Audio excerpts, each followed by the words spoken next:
to It's Okay to Be Gay, the podcast.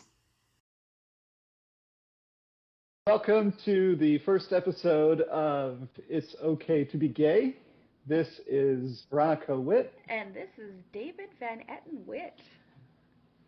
Thank you. Thank you for joining us today, everyone who's out there listening on whatever devices you're listening on and coming to us from wherever you are. So excited that you joined us on our podcast today. I wanted to first of all, just welcome everybody, and I'm excited that you are listening and taking a chance on hearing what we have to say. I also wanted to provide everybody with a little bit of a background for who Veronica and I are and where we're coming from and the things that we wanted to share and the concept that we had for where we wanted to go with this podcast and how the content we wanted to have come across. So first of all, thank you, Veronica, for agreeing to work with me on this. Of course, agreeing. It's my pleasure. Well, I'm excited. So if you didn't catch it when we were introducing ourselves, both Veronica and I share something in common. Part of our last names, her last name Witt and mine Van Etten Witt. We both come from a long line of wonderful wit individuals, and Veronica and I are actually cousins. Our mothers are sisters, and I'm very pleased to have similar blood and to share that with you, Veronica. Of course, me too. And it's just, I love that you and I are so close in age too, and you've always been more of a brother than a cousin. So even with distance, but yes. I feel the same way. I do have a sister of mine, as you do yours, and but yeah, the closeness that we have in our family, I think, is remarkable. Great. And cousins are the best. Yeah. If you don't have cousins, I'm sorry. And if you don't have close relationships with your cousins, then I'm extra sorry because they're amazing. Right. It always surprises me when I hear people talk about their family and they're like, "Oh yeah, I saw my cousin like 5 years ago." Mm-hmm. Like, I know. you don't talk to your cousins all the time. You don't have a group chat with your cousins, and not just your cousins, but your cousins once removed. I mean, come on. Right. Get with the program. You are missing out. No, we're very fortunate to be so close. I agree. So just a little background. I live in Plano, Texas. This is where I grew up. Grew up in North Dallas, and my family, my mom and my dad, met when they were, actually that's a picture of them right up there. From when they were married. They met in Wisconsin, where they both grew up, and that's where Veronica is currently still living. Same. Yep, I grew up in a similar area to where our grandparents were based most of the time. The whole time we were growing up. Straight too far, but yep, I'm in Madison, Wisconsin area, and have been here for the last 15 years, and I absolutely love it. I honestly can't see myself moving anywhere else, but I love it because we have kind of our cousin base and family spread mostly around this Midwest area, so we're always happy to be a little bit closer. Yeah, that was one of my favorite things, I think, growing up, is coming up to see everybody in Wisconsin. My God, yeah. My family, we would come up like twice a year, and during the summer and stay for like 2 weeks, and then over Christmas break come up and stay for another 2 weeks. And so we were really lucky, I think, as a like extended family. We're the only ones outside of Texas, but having the chance to come to visit in Wisconsin and stay in touch with all of our family, I think, was really a blessing. So I was pretty grateful for that. I agree, and I think it really made a difference. Oh, for sure, and I think it's amazing that we, even despite that distance and the separation, especially in the age of no technology like we have now, that we all remained very close, and even though it was twice a year, it was just like picking up where you left off, and that's just how it was. So. Yes, yeah. So for, I think, my entire young childhood and into my entire like young adulthood, was always in like Wisconsin for Christmas. It was really weird when I started dating my current husband now that we didn't go to Wisconsin for the first time, and I was like, what is this? This is not right. I was like, we have a white Christmas, but it's not in the right place. This isn't the right snow. Well, and so our families expand, right? It just is part of the circle of life. That's exactly right. Yeah. Yeah. So you're wondering, why are you here on this podcast? Why are you listening to Veronica and I at this moment? And my hope is that you are an individual who is going through a time in your life where you are looking for some sort of direction or some sort of guidance, or having some sort of questions maybe about who you are, who you are. Maybe you are coming into a moment of self-discovery, starting to question things about your sexuality, starting to wonder, what your orientation looks like. Maybe you have doubts or questions about your gender identity, and you stumbled upon us somewhere and are slowly starting to seek some sort of information or some sort of relatability to your current state in life. And maybe you are a teenager, an older teenager, maybe you are a young adult, maybe you're a slightly older adult. Anywhere you are in terms of your growth and your development right now, we are glad that you're here and glad that you're listening. There's a small chance that you might be a hypercritical parent who is looking for maybe some relatability to help your child out. And we're good with hypercritical parents, by the way. Yes, yeah, we're very comfortable dealing with those types of adults. Veronica and I both can relate to that all too well. And there's a smaller possibility that you are a ultra-conservative individual who stumbled upon our podcast and is here to judge and critique, and that's okay too. I'm just glad that you're listening. So yeah, wherever you come from, whatever your background is, whatever reason you're here, I'm just glad that you are here and that you're listening, and that you are spending some time with us today. So yeah. So David, what initially spurred you on to explore this podcast and this outlet? Good question. Yeah. So I'm a podcast virgin, as are a lot of people, I'm sure, who have never done this. Yeah.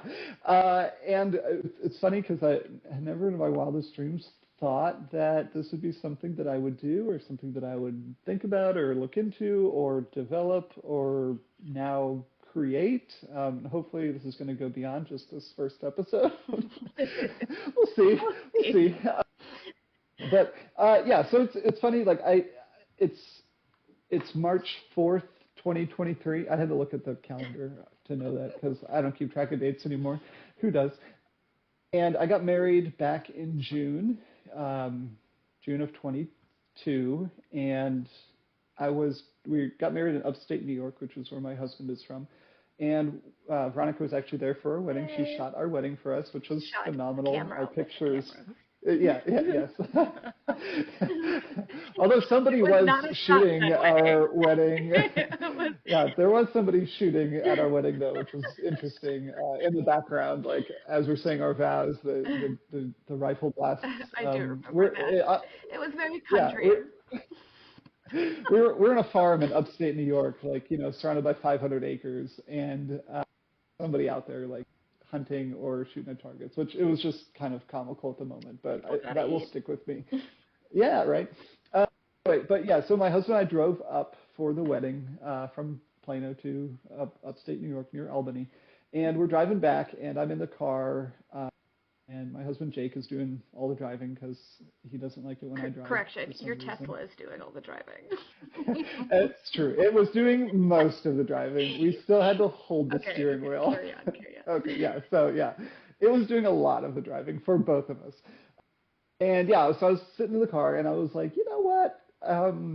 and a little backstory before I get into like why we do the podcast or where I came up with the idea, but like I never like broadly came out to the general public, if you will.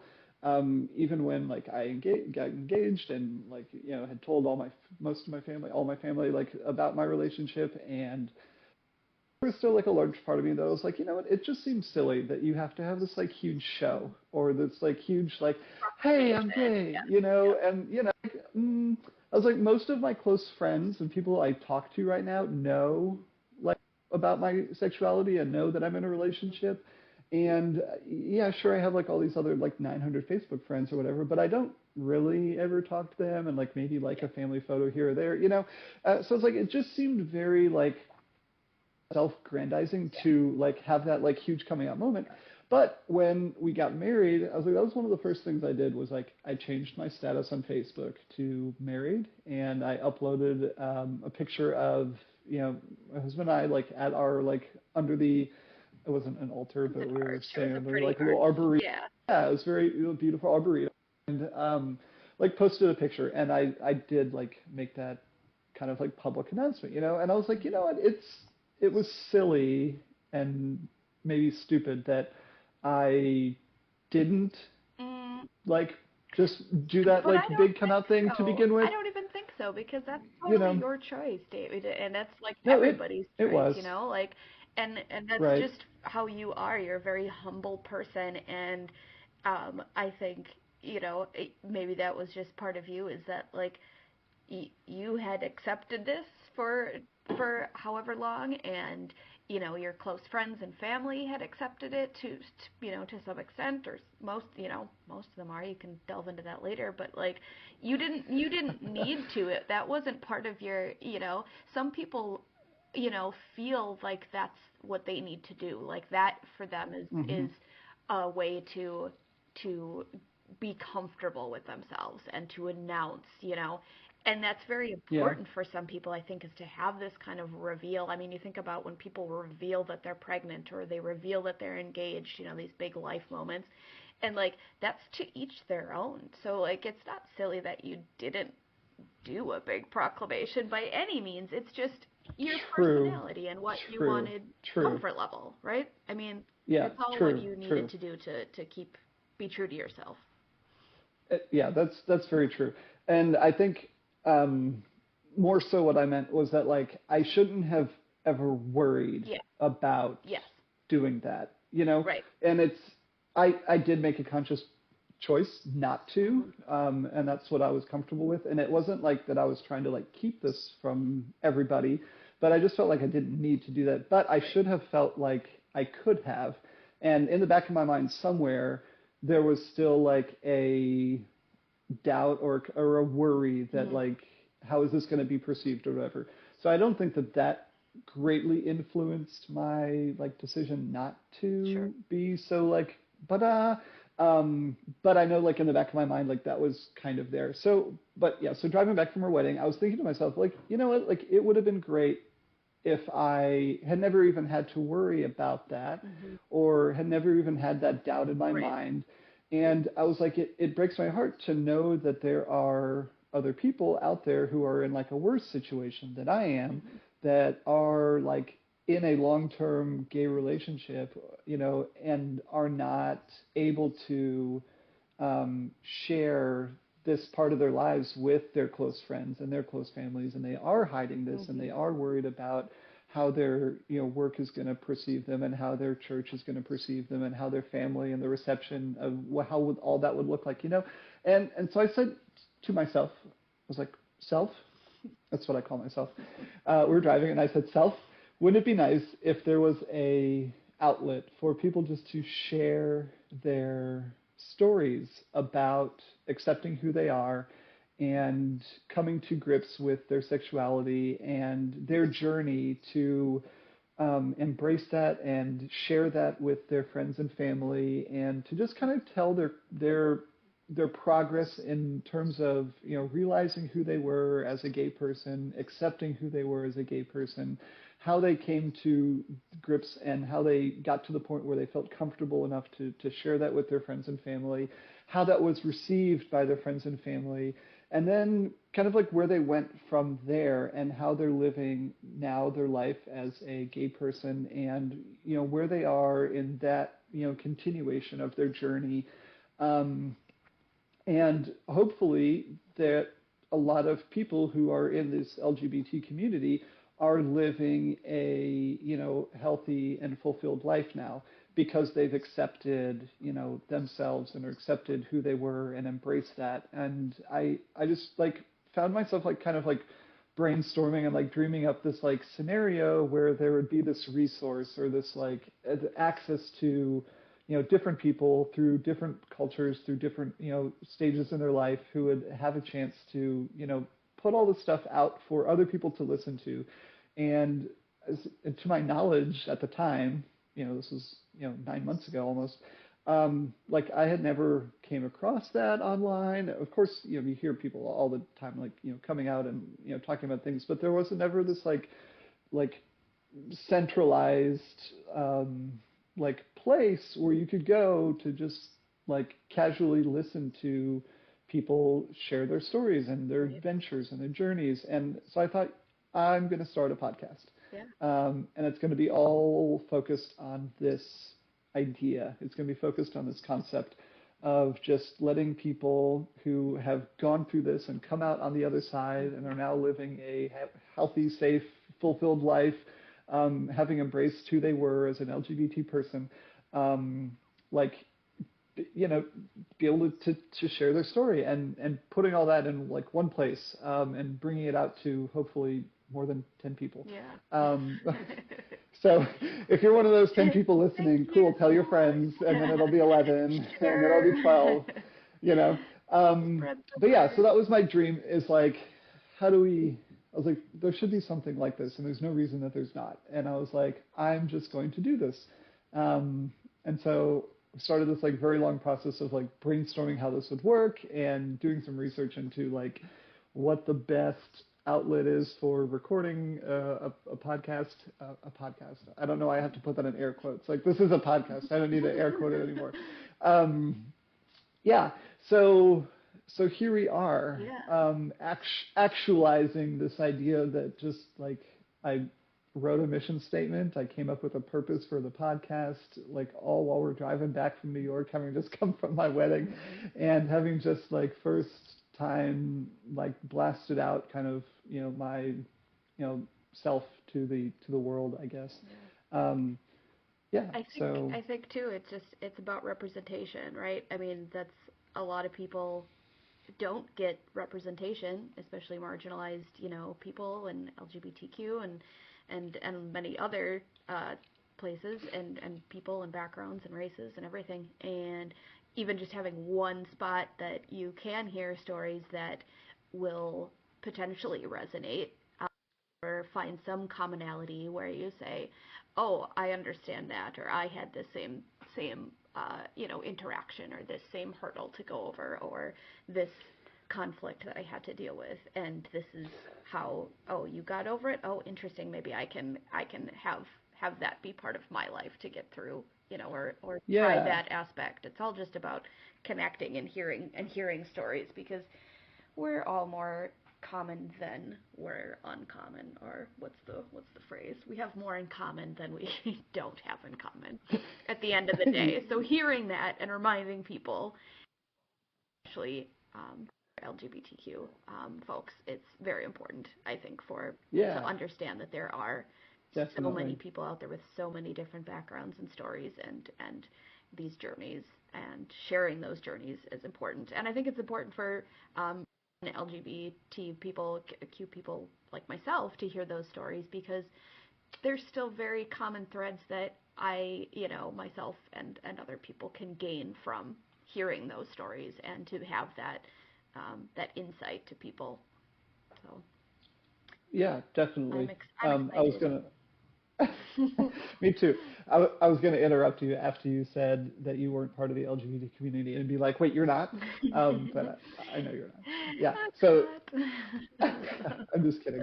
And that's, I don't know, like when I was thinking about all the people that I could ask to help me with this podcast, and I like, you came to mind, I was like, Veronica might be the perfect like addition to this Which that was my because first question. I was like, so what am I going to what bring do to the table for an LGBTQ yeah, yeah, podcast yeah. as a straight And white yeah. woman? Question mark? Right. And yeah, I said, I was like, well, first of all, I just need somebody that can like, banter with me really well, and will like keep me focused on this maybe. But like the different people that you have met over the course of your many years working in the professional like healthcare environment and stuff, I think you probably know as many, if not more, like gay people than I do. So yeah, like your ability just to draw on your personal experiences and the relationships that you've had and the encounters that you've had, and be able to share kind of how you've interacted with those individuals and stuff is an incredible resource. So yeah, just not because you're not part of the LGBTQ community, like doesn't mean that you don't fit into this like podcast. Which I was like, no, Veronica's gonna be perfect. So yeah, you're an invaluable resource because of all the like the wealth of knowledge and the background that you have in terms of just dealing with people and your life experiences and stuff. So. I just want to clarify too for everybody who's listening, who has heard me continually say LGBT and then leave off like all the other letters. If no, when you hear me talk about the gay people or gay community, I'm using that term like very inclusively to talk about gay males, lesbian women, transgendered. People who are questioning their identity, non-binary folks, everybody in the mix. So don't feel like I am slanting you or your community, and specifically because we're not mentioning everything. So when I talk, I tend to just So when I talk, I tend to speak sometimes faster than I can think. So if I say something that is seems like a slip of the tongue, don't take that. Don't be offended by that. Oh God, that's in our genes, David. I know, yeah, talking fast is everything. Sometimes our words get a little bit ahead of us, and that's likely to happen repeatedly. But yeah, I do want everybody who is a member of that crowd to feel welcome here, to feel represented here, to be able to come here with their stories. Cis males who have grown up and recognized that they have a homosexual or bisexual attraction, cis females who have grown up and recognized that they have a same-sex or bisexual attraction, including and inclusive of all those people who have grown up a specific born gender and now feel that they more relate to opposite gender or something in between. You all are welcome here, and you all are respected here, and you all are loved here. And I want to be able to share all of those stories with our listeners and to hear all of your journeys and your ventures, because each one of you brings something different to the table that I think is invaluable. And as you know, to our listeners who are members of this community, there is not a cookie cutter mold that any one of us fit into by any means. Every one of us is somewhere on the, I want to say like spectrum, but somewhere in that crowd of rainbows. And nobody is one specific color or part of a specific group. We're all kind of somewhere in the mix of all those things. So Exactly. I'm hoping that at some point too, maybe there's some maybe parents or even other family members who can help stories for the people that we have on here. So that is my hope as well. yeah, definitely.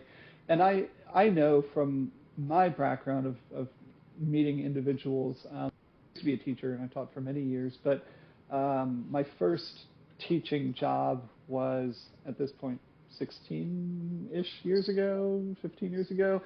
And so I know, right? We're so old. Thank God neither of us look it. It's wonderful. We have a really good genes. Thanks, Grandma. Yeah, right.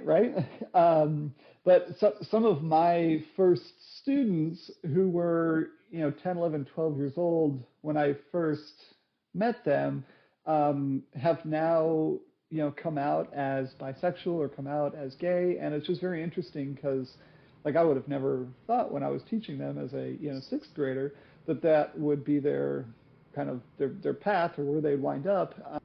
But I would love for them to be able to come and like share their stories too as very young adults, where they are in their journey. Even most recently, which was I don't want to say very surprising, but it caught me off guard. I connected with a high schooler that I worked with like 6 years.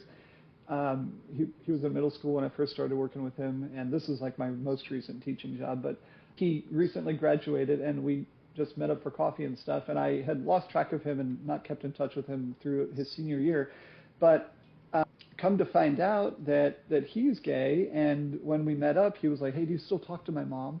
And I'm like, "No, why would I talk to your mom? Like, I never talked to your mom, like, even when I was, like, teaching you, hardly, except when you were being a little turd, and I had to, like, like, put down my, yeah, but, and he was like, "Oh, okay, yeah, because, like, I'm living with my boyfriend now." And I was like, "Oh, like, well, shit, good for you. Like, I didn't expect to hear that, and that's, I mean, great news, but there's, like, the prime example of somebody who's in a situation right now where literally, like, he is, like, the intended audience for our podcast. And it's not, like, to force people into coming out, and it's not, like, to, but, like, just letting him know that he is not alone in the current status or his current position. Like, there are thousands and thousands of youths out there that are going through this explorational period and kind of coming to grips with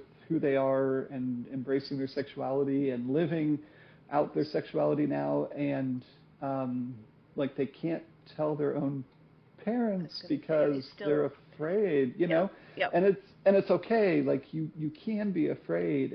It's fine to feel that way. Don't think that that's an abnormal or unwarranted feeling, but there are other people who are going through that same exact thing as you, and the people who have gone through that and have told their parents and are here now to tell their story, like they came out of that okay, and like the reception is not always the same, but there's a good chance that you'll be okay. That's exactly what I was gonna say. That 1 foot in front of the other, and it's just part of the process. And right. To know that you don't need to stay quiet and closeted, but there's so many variations in each person's personal life and connections that they have on why they maybe wouldn't be comfortable and why they do have that fear, and that's so individual for everyone. But again, finding that common thread that someone can hear someone talking about their story and the problems that they had with their parents or their siblings or employers, and reasons why they won't openly just talk about their sexuality. And I know when I was teaching, I had several sets of twins that I worked with, which was really fun. But each of them was so different and so unique, even the identical twins. And it's like, that really speaks volumes to our like humanity, because these children have undoubtedly almost been in the same room their entire life, doing the same things their entire lives. And even at 10 years old, they have such hugely different, 11 years old, like hugely different personalities and different understandings of the world and different understandings of like what somebody is thinking about them. And it's like they grew up in this perfect like microcosm where they were experienced almost the same things at almost the same times their entire life. And yet the way that one child is thinking about a particular situation is not going to be the way that another child is thinking about a particular situation. Mm-hmm. So now expound that into the infinite social, spectrum across the world, where we have, maybe there's two 18-year-olds and they are both male and they're both coming out at the same time, but like neither one of them are going through the exact same thing in their life or having the exact same thoughts, but our stories are very relatable. And so I guess that's like, when you hear somebody who has gone through the same thing as you and come out okay, my hopes is that will be motivational, that will be helpful, it will be therapeutic and comforting, and then that will give you, as people who are going through a progression in life, maybe tools that you needed, or you might hear somebody who said, well, this is how I did this, or this is how I told somebody, or this is how I'm dealing with living this way. And, if that just helps you take one step and one more step in your life, that's why we're here. That's what I want, is just this to be helpful, it to be informational, it to be enjoyable for people to listen to these stories. And yeah, that's our goal, I think. And just so at the end of the day, that it's okay to be gay. There's nothing wrong with that. Okay to be gay. Yeah. Hence our podcast, right? That's the nutshell. Very good. Right? Exactly. So I'm very excited for this first episode, to get this out there, for letting people hear kind of about us. And at some point in time, I'm going to tell my story and my journey, explain the difficulties that I overcame as well. But I thought it was very important just initially for people to get to know you and myself, David, and just kind of get an idea about what we're going for here, right? Yep, exactly. And my good friend, Erin, she is going to be assisting us with this podcast as we go forward. There will be times that Veronica and I can't be on a call together, or speak with somebody and listen to their story together. Erin is going to help kind of fill in the gaps and kind of co-host with us. And hopefully, she's actually in town right now. She is back in Plano. She lives in south of Fort Worth right now, but actually in town. And so I'm hoping that she's going to be able to come by and that we can get a quick clip with her as well. If we do today, that's great. If we don't, it'll be sometime later. But you'll get to meet Erin, and you'll get to hear a little bit about her story and how Erin and I know each other, and about what her background is and where she's coming from in bringing her wealth of knowledge and resources and humor to this podcast and this adventure as well. So it should be fun. Mm-hmm. We always have fun. Right? So thank you guys, all of you who are listening and have stuck with us for the last 30 some minutes. Appreciate you being here. I look forward to sharing some wonderful tales with all of you and having you tune in for our next episode. We're shooting for a bi-weekly production on this. We'll see how that goes. Maybe it'll be more, could be a little less. We'll see how things go. I'm not really tied to anything at this moment. Feel it out. Yeah, exactly. So we're just kind of going to roll with this and see what comes of it. But appreciate you guys tuning in for episode 1, our introduction episode to the It's Okay to Be Gay podcast. And I hope that you all have a wonderful day. Please know that you are loved and respected and appreciated just like you are. Thanks, David. Love you. I love you too, V. All right, everyone. I will catch you the next time we see you.